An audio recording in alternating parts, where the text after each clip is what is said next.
नमस्कार दोस्तों, मैं डॉक्टर अमित केसरवानी, अनुसंधान एकेडमी डायरेक्टर। आप सब लोगों का अनुसंधान एकेडमी के इस यूट्यूब चैनल पर हार्दिक स्वागत व अभिनंदन करता हूं। आज मैं आप लोगों को रिसर्च पेपर के लिखने की तरीके को व्यक्त करने जा रहा हूं। एज ए रिसर्च एक्सपर्ट मैं बच्चों को ये बताता हूं कि किस प्रकार से शोध की प्रक्रिया में शोध पत्र का महत्वपूर्ण योगदान होता है। पीएचडी हम लोग करते हैं, वहां पर रिसर्च पेपर लगाना होता है। अपने थीसिस के अंतर्गत 2 रिसर्च पेपर लगाना कंपलसरी होता है जो किसी जर्नल में हो, और 2 रिसर्च पेपर किसी न किसी सेमिनार में पब्लिश होना जरूरी होता है। तो अगर आप एक पीएचडी कंप्लीट कर रहे हैं, रिसर्च स्कॉलर है, तो आपके लिए आज का वीडियो इंपॉर्टेंट है। साथ ही साथ अगर आप किसी नेट क्वालिफाइड है और असिस्टेंट प्रोफेसर के लिए अप्लाई कर रहे हैं, तो आपको एपीआई मजबूत करने के लिए रिसर्च पेपर को लिखना जरूरी है। 5 रिसर्च पेपर आपके पब्लिश्ड होने जरूरी है। इसलिए रिसर्च पेपर कैसे लिखा जाता है, इन बातों को जानना जरूरी है। तो चलिए चर्चा करते हैं। शोध पत्र पहले होता क्या है उसकी बात जान लें। शोध पत्र किसी मंच पे प्रोवाइड किया जाता है, सूचना प्रदान करने का एक तरीका जिसमें हम विचारों को तार्किक आधार पर प्रदान करते हैं। साधारणतः लेख के माध्यम से भी विचारों को प्रकट किया जा सकता है, परंतु लेख केवल और केवल विचारों को प्रकट करता है, इसमें तर्क हो ये जरूरी नहीं। इसके लिए किसी प्लेटफॉर्म का भी होना जरूरी नहीं। किसी भी स्थान पर कहीं पर भी साहित्यिक लेख, अखबार इत्यादि कहीं पर पब्लिश कराया जा सकता है। परंतु जब हम शोध पत्र की बात करते हैं तो शोध पत्र के लिए किसी प्लेटफॉर्म का होना जरूरी है, जैसे एक रिफर्ड जर्नल हो, जैसे यूजीसी रिफर्ड जर्नल, या फिर किसी सेमिनार में से दिया जा रहा हो।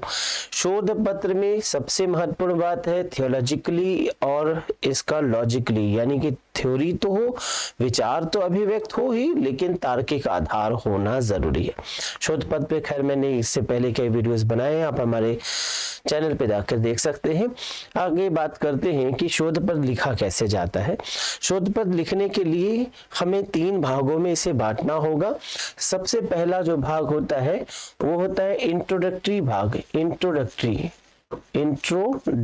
भाग। इंट्रोडक्टरी सेक्शन यानी परिचयात्मक खंड। इस खंड के अंतर्गत यहाँ पर 3 बातें होंगी। सबसे पहले व्हाट इज प्रॉब्लम, प्रॉब्लम क्या है ये हम व्यक्त करें। फिर डिफाइनिंग अ प्रॉब्लम, प्रॉब्लम को परिभाषित करें। Defining a problem.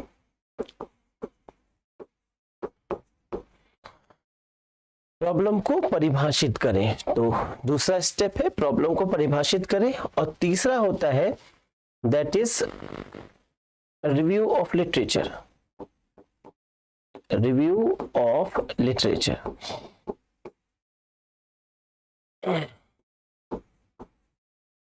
तो यहां पर जो पहले भाग में है 3 बातों को ध्यान में जो देखना है कि हमारी समस्या क्या है।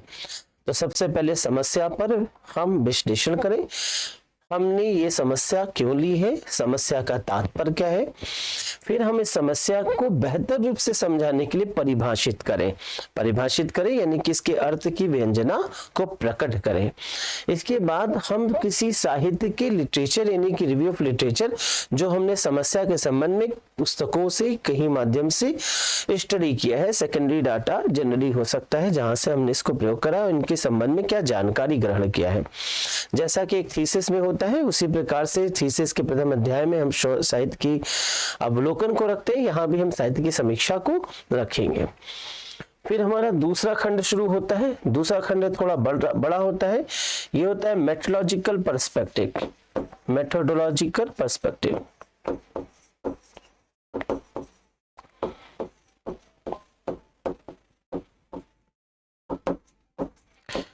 इस खंड में हम कुछ बातों को संकलित करते हैं। सबसे पहली बात जिसका हम संकलन करते हैं वो होता है हाइपोथेसिस।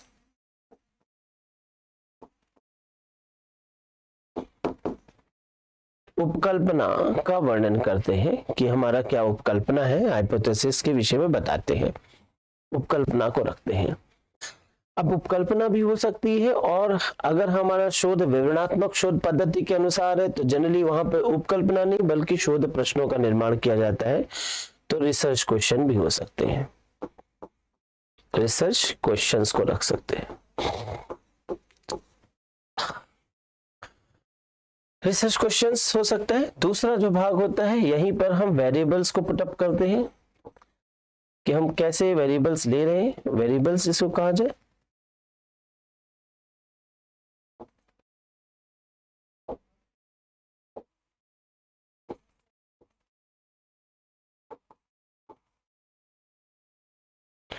चर हमने क्या लिया है, मध्यवर्ती चर कौन से रखे, आश्रित चर क्या थे, चरों के विश्लेषण करेंगे कि चर होते क्या हैं।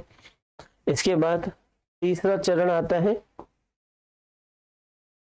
जिसमें हम एरिया को व्यक्त कर सकते हैं। ये चरणावार होना जरूरी नहीं है, हम व्यक्त कर सकते हैं कि हमने किस क्षेत्र को चयन किया है।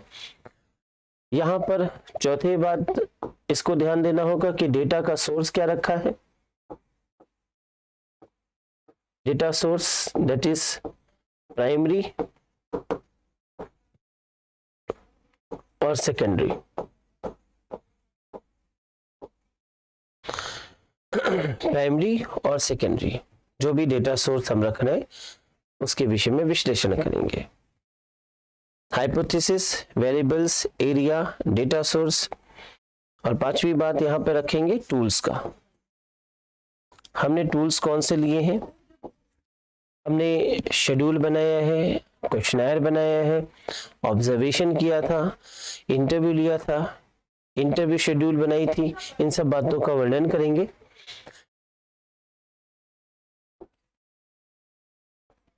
इसके बाद यहीं पर हम रिसर्च मेथोडोलॉजी का प्रयोग करेंगे।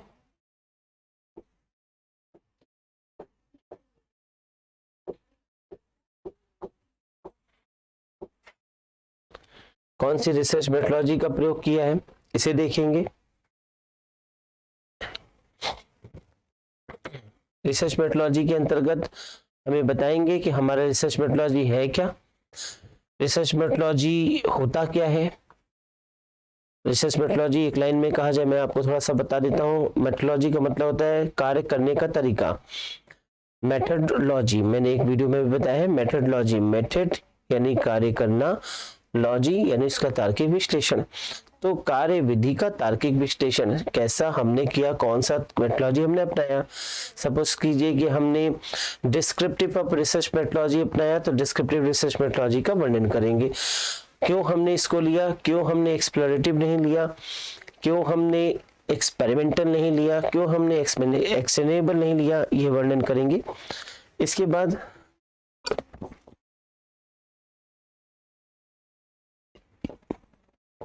सैंपलिंग। सैंपलिंग हमने कौन सी सैंपलिंग किया, डेटा निर्देश क्या था हमारा, कौन सा सैंपल ले रहे हैं। यहाँ पर हमने सैंपलिंग के अंतर्गत कौन सी सैंपलिंग रखी, जैसे पर्पसिव सैंपलिंग लिया, रैंडम सैंपलिंग लिया, स्नोबॉल सैंपलिंग लिया, कौन सी सैंपल को कर रहे हैं ये वर्णन करेंगे, सैंपलिंग का वर्णन करेंगे। इसके बाद यहां पर कंटेंट्स के विषय में बताएंगे। कंटेंट्स का जो तात्पर्य है टर्म्स से निकलना है। टर्म्स, हमने जो टर्म्स का प्रयोग किया, कौन कौन से टर्म्स रखे हैं, जैसे हमने जिस भी चीजों को प्रयोग करा उसको एनालिसिस करें। बहुत सी ऐसी बात होती है जो हम समझ रहे हैं लेकिन हमारा जो रिसर्च पेपर पढ़ रहा है वो उनके टर्म्स को नहीं समझता। सपोज करिए हमने कुंभ मेले पे अगर कोई रिसर्च किया है और कुंभ मेले पे इस रिसर्च पर हमने कल्पवास शब्द का प्रयोग किया है, तो कल्पवास क्या होता है, ये हमारे प्रयागराज के आसपास के लोग तो बहुत बेहतर रूप से समझेंगे, कुंभ को जानने वाला समझेगा, परंतु रिलीजन से जैसे डिफर करेगा और तब कोई इस पेपर को पढ़ेगा तो कल्पवास क्या होता है, या तो फिर साउथ इंडिया का व्यक्ति या डिस्टेंस एरिया में रहने वाला व्यक्ति जो कल्पवास को नहीं जानता, तो कल्पवास है क्या ये हम बताएंगे। इसके साथ ही साथ अगर हमने किसी प्रकार का कैलकुलेशन किया है, स्टैंडर्ड डिविएशन निकाला है, काई स्क्वायर निकाला है, तो स्टैंडर्ड डिविएशन होता क्या है, काई स्क्वायर होता क्या है, ये हम बताएंगे। तो जनरली ये 7-8 बातों का ध्यान रखा जाएगा मेथोडोलॉजिकल पर्सपेक्टिव में। तीसरा खंड हमारा आएगा और वो होगा कंक्लूजन और जनरलाइजेशन। कंक्लूजन और जनरलाइजेशन।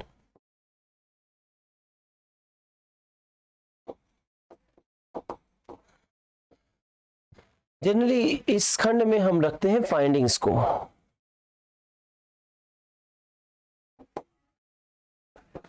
अब फाइंडिंग्स जैसे जो क्वेश्चंस हमने लिया उन क्वेश्चंस की विवेचना करेंगे।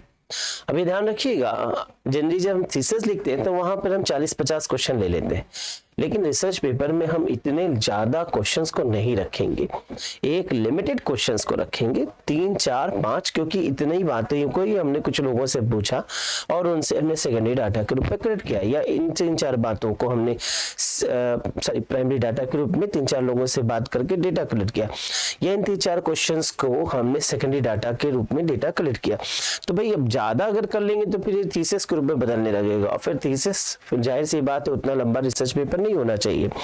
तो यहाँ पर फाइंडिंग्स को रखेंगे और ये हमारा प्रोसीजर होगा एक अच्छे बेहतर रिसर्च पेपर लिखने का। इसके बाद अब इनकी जो वर्ड लिमिट है वो कितनी होनी चाहिए, कई बार इसको लेके बड़ा कंफ्यूजन होता है, कई पन्ने होने चाहिए, कई बातें माइंड में बच्चे इसको लेके कंफ्यूज होते हैं। कुछ बच्चे 15-20 पन्ने का मोटा चौड़ा रिसर्च पेपर लिख देते हैं, कुछ लोग 2 ही पन्ने का लिख देते हैं। रिसर्च पेपर के विषय में कुछ लोग निबंध को ही रिसर्च पेपर कर देते हैं, कुछ इसको अगड़म बगड़म कर देते हैं, किसी भी तरीके से लिख दिया और बहुत अधिक जनरल्स उसको पब्लिश भी कर डालते हैं। क्या था हमारे यहाँ की ऐसी बैठा कि इसके पीछे कोई लॉजिकल एनालिसिस इन्फ्रेंस कुछ है ही नहीं, जैसा है सबने जैसा लिख दिया, किसने कैसे भी पब्लिश करा दिया। इवन कई बार जो सिलेक्टर्स बैठे हैं उन्हें भी इसका प्रॉपर प्रोसीजर नहीं पता होता। तो एज ए रिसर्च एक्सपर्ट मैं आपको गाइड करूंगा। इसकी जो एक टाइम एक से जो लिमिट होती है वर्ड लिमिट, वो 2500 से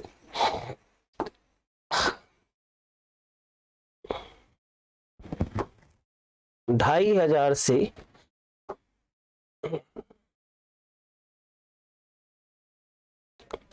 6000 शब्दों के बीच में हो सकती है, ये ध्यान देने की जरूरत है। अब एक एवरेज रिसर्च पेपर बेस्ट जो मानते हैं सुटेबल 3000 वर्ड्स के अंदर लिख दीजिए। Best 3000 words limit, word limit. तो 3000 शब्दों का वर्ड लिमिट टारगेट कीजिए, पेपर कंस्ट्रक्ट कीजिए, टॉपिक लीजिए, उस टॉपिक के अनुसार इन बातों को एनालिसिस करें। बिल्कुल कठिन नहीं है रिसर्च पेपर लिखना, और बेहतर रिसर्च पेपर लिखने का इससे अच्छा तरीका नहीं, एकदम साइंटिफिक फॉर्मेट है। एक बार पुनः मैं सबको रिवीजन करा देता हूं। हमारा शोध पत्र 3 खंडों में विभक्त होगा। सबसे पहले परिचयात्मक खंड होगा। परिचयात्मक खंड मैं हिंदी में भी लिख देता हूं, कई बच्चे इस बात को लेकर प्रश्न करते हैं। तो परिचयात्मक खंड, पहला खंड हमारा परिचयात्मक खंड होगा, जिसमें हम समस्या को वर्णन करेंगे कि हमारी प्रॉब्लम है क्या, उस प्रॉब्लम को बेहतर रूप से एक्सप्लेन करेंगे, डिफाइन करेंगे, प्रॉब्लम को डिफाइन करेंगे। इसके बाद रिव्यू ऑफ लिटरेचर, साहित्य की समीक्षा, थोड़ा बहुत जो कंटेंट हमने पुस्तकों से पढ़ा है बाकायदे कोडिंग के रूप में लिख सकते हैं। कोई चोरी नहीं है, ये गलत नहीं है। आपके मन में भ्रम है कि ये किसी तरीके से चोरी है, तो सही से बात है ये चोरी नहीं है, ये मात्र एक भ्रम है, कोई चोरी नहीं है। आप साहित्य की समीक्षा रख सकते हैं। इसके बाद अगला है मेथोलॉजिकल पर्सपेक्टिव, पद्धति शास्त्रीय परिप्रेक्ष्य, पद्धति शास्त्रीय परिप्रेक्ष्य।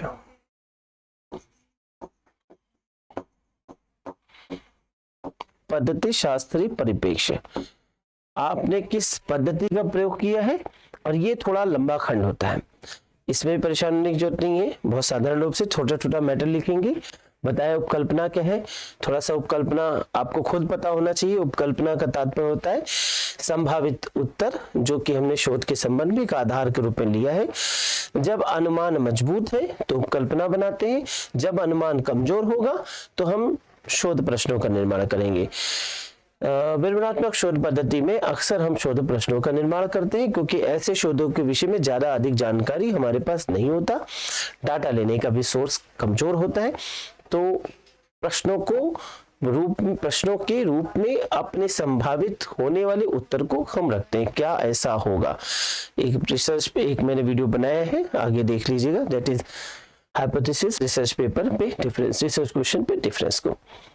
वेरिएबल्स चर लेते हैं, चरों को मान रखते हैं। किस प्रकार के चरों को हमने लिया, जैसे हमने आयु के विषय में जानकारी ली है, हमने इनकम को लेके जानकारी लिया है, ये हमारा चर हो सकता है। हमने एजुकेशन को लेके जानकारी लिया, ये हमारा चर हो सकता है। ये सब वेरिएबल्स है। जो चर क्या है, वो व्यक्तिशः बदलने वाले तर्क होते हैं, तो एक से दूसरे में बदल रहे हैं। क्षेत्र, हमने जिस क्षेत्र का चयन लिया, क्योंकि क्षेत्र बहुत बड़ा होगा तो फिर उस शोध को लिखने में बड़ा मुश्किल होगा, इससे एक लिमिटेड एरिया का चयन करेंगे। डेटा का सोर्स हमने क्या बनाया था, प्राइमरी डेटा के रूप में सपोज करें हमने 100 लोगों से जानकारी प्राप्त करी। सेकेंडरी डेटा के रूप में हमने 50 या 25 पुस्तकों या 5-7 पुस्तकों का भी एनालिसिस कर सकते हैं। कुछ वेबसाइट्स का भी एनालिसिस किया, गूगल को सर्च किया, नेट पर गए, लोगों से संपर्क किया, बहुत कुछ इसमें रख सकते हैं। डॉक्यूमेंट्स स्टडी करना। टूल्स के रूप में हमने साधारण रूप से अवलोकन किया है, लोगों से जाके मिलकर कुछ उनसे प्रश्न पूछे, साक्षात्कार, अनुसूची बनाई, अनुसूची के माध्यम से ग्रहण किया डेटा। थोड़ा बहुत अगर प्रश्नावली कर सके तो प्रश्नावली करें, अक्सर प्रश्नावली इसके अंतर्गत बहुत कम प्रयोग किया जाता है। हम लोग अनुसूची के माध्यम से शोध पत्रों का प्रयोग ज्यादा करते हैं, क्योंकि लिमिटेड एरिया में होना है, लिमिटेड टाइम में होना है। प्रश्नावली लार्ज एरिया में प्रयोग करते हैं, और जहां पर छोटा एरिया है, सैंपल एरिया है, वहां पर जनरली हम प्रश्नावली का प्रयोग करने से बचते हैं, इंटरव्यू शेड्यूल का प्रयोग करेंगे। फिर हमने रिसर्च मेथोडोलॉजी क्या बनाया, जाहिर सी बात है विवरणात्मक शोध पद्धति का प्रयोग कर रहे हैं, कि हम स्नोबॉल सैंपलिंग का प्रयोग कर रहे हैं, कि एक्सपेरिमेंटल का प्रयोग कर रहे हैं, एक्शनेबल कर रहे हैं। जिस भी प्रकार के शोध पद्धति का प्रयोग कर रहे हैं वो हम वर्णन कर देंगे। सैंपलिंग हमने क्या लिया है, हमने किस प्रकार का सैंपलिंग प्रयोग किया, रैंडम सैंपलिंग लिया, स्नोबॉल सैंपलिंग लिया, पर्पसिव सैंपलिंग लिया। साधारणतः ऐसे केसेस में जहां पर शोधार्थी को देखे तो पर्पसिव सैंपलिंग लेना चाहिए। ये सभी प्रकार के भ्रमों से बचाता है, क्योंकि जैसा हमने ठीक समझा वैसा हमने प्रतिचयन किया, तो पर्पसिव ज्यादा बेस्ट होता है। जो कंटेंट्स यानी टर्म्स दिया है ना, उसका व्याख्या करेंगे। जैसे हमने अगर परसेंटाइल निकाला है, परसेंटाइल होता क्या है, हमने स्टैंडर्ड डिविएशन निकाला है तो स्टैंडर्ड डिविएशन होता क्या है, थोड़ा बहुत इसके विषय मेंशन करेंगे। या शोध के दौरान कोई टर्म्स आया, संस्कृति आया तो संस्कृति क्या है, कल्पवास आया तो कल्पवास क्या है, हमने इस टर्म्स को क्लियर कर दिया। और फिर कंक्लूजन यानी फाइंडिंग को रखेंगे। तो ये मैंने आपको 2 बार अच्छे से इसको रिपीट करते हुए बता दिया कि कैसे एक बेहतर शोध पत्र को हम लिखते हैं। एक अच्छे शोध पत्र के माध्यम से आपको एपीआई मिल जाएगी, इंटरनेशनल जर्नल्स में पब्लिश हो जाएंगे, 15 के ऊपर पॉइंट्स मिलेंगे। और कोशिश ये करिएगा कि जब भी आप जर्नल्स में या पेपर्स को पब्लिश कराएं, सिंगल ऑथर के रूप में पब्लिश कराएं। हमेशा अक्सर ये होता है कि हम अपने रिसर्च स्कॉलर या कुछ फ्रेंड्स को लेकर के 2-3 लोग मिलकर पेपर को पब्लिश कराते हैं, तो इसमें आपके पॉइंट्स कट जाते हैं। और ये जनरली ये बात आपको कम ही लोग बताएंगे, और आपके सुपरवाइजर जनरली इस बात को बताने से बचते हैं, क्योंकि वो अक्सर ही चाहते हैं कि हमारे साथ बच्चों के पॉइंट शेयर हो जाए। तो मैं ये बात आपको इन्फॉर्म कर देना चाहता हूँ कि कोशिश यही करिए कि आप सोल ऑथर के रूप में रिसर्च पेपर को पब्लिश कराएं। बहरहाल टीम के साथ भी काम कर सकते हैं, कई बार वो भी अध्ययन की गहराई लगती है, लेकिन अध्ययन की गहराई से ज्यादा पॉइंट्स इंपॉर्टेंट होते हैं। दूसरी तीसरी बात यह है कि रिसर्च पेपर का योगदान पीएचडी में है, जैसा मैंने कहा, और असिस्टेंट प्रोफेसर के लिए एपीआई को बनाने में है। साथ ही साथ आपकी गहराई को भी दिखाता है। इंटरव्यू में जब आप जाते हैं तो अगर इस प्रकार से आप शोध पत्र को लिखें तो शोध पत्र आपके व्यूज को क्लियर करते हैं और आप बेहतर रूप से अपनी बातों को बता सकते हैं। एक प्रश्न और रह जाता है, कई बार बच्चे पूछते हैं कि सर क्या निबंधात्मक रूप से शोध पत्र को लिख दिया जाए, मतलब इन बातों को पूरा एकत्रित करके लिख दिया जाए या खंडात्मक रूप से लिखा? तो बेहतर यह है कि आप खंडात्मक विकसित करें। आप ये बताएं, ये परिचयात्मक खंड है और उसके बाद आप पद्धति शास्त्रीय परिप्रेक्ष्य को इस तरह से बेहतर रूप से एक एक पॉइंट को दर्शाते हुए लिख सकते हैं और कंक्लूजन दिखा सकते हैं। लेकिन कोई ये जरूरी नहीं है, ऐसा कोई फॉर्मेट नहीं बनाया गया कि ऐसे ही होगा। हाँ, इन बातों को रखें, बहुत बेहतर होगा। तो मैं समझता हूँ, मेरा पर्सनल व्यू है कि आप हो सके आप ऐसे डिफरेंशिएशन करते हुए पॉइंटेड होकर के अपने शोध पत्र को लिखें, तो पढ़ने वाले को, जो रीडर है, उसे दिखाई देता है कि आपने इस पर वास्तविक मेहनत किया है। और फिर एनालिसिस करने वाला बेहतर एनालिसिस करता है और अच्छे अंक आपको इसमें प्राप्त हो सकते हैं। आशा है आज का ये वीडियो आपके लिए बड़ा कामदेह होगा और मैं ऐसे और भी आपके लिए इंफॉर्मेटिव सूचनात्मक वीडियोस बनाऊंगा और फिर आपसे मिलेंगे। अपना ख्याल रखिएगा। तब तक के लिए नमस्कार, धन्यवाद।